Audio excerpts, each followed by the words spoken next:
Hi guys! Good morning, good afternoon, good evening po sa inyong lahat. For today's video guys, i-share ko naman po sa inyo ang SM Santa Mesa. Guys, kung bago ka pa lang po dito sa akin channel guys, my name is Rinante Andaya. Ang aking content ay walking tour.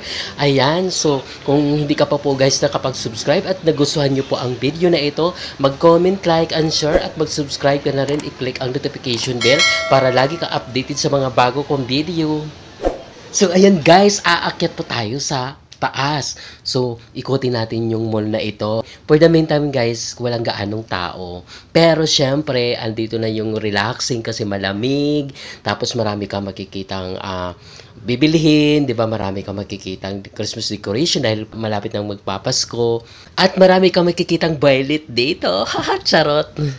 I-share ko po sa inyo yung mga decoration nila dito. Pumunta po kayo dito at mamamasyal po kayo, mag-i-enjoy po kayo. So, tara!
Alam mo guys, kung ano pong nararamdaman mo ngayon, masaya man, malungkot man, pagdating talaga sa mga Christmas decoration na nakikita mo ngayon ay talaga namang iba yung pakiramdam. So ibig sabihin, parang Pasko na naman, na darating ang Pasko o Pasko na, ay dapat manatili dapat sa puso natin yung Pasko.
Tayong mga Pinoy, mahilig talaga tayo mag-alaga ng aso. Tingnan mo sila, ang saya.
Ay,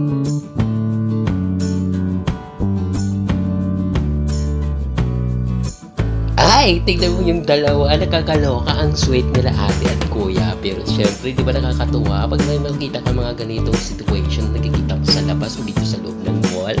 Kakaloka.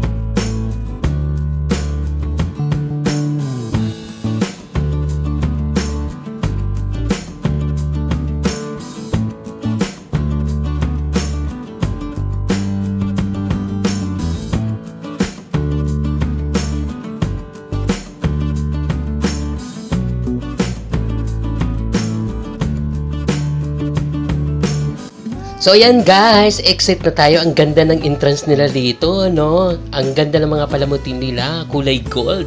Talaga na ang saya-saya. So ayan, maraming salamat po sa panonood ng aking video hanggang dulo. Bye! See you the next video guys. Thank you, thank you.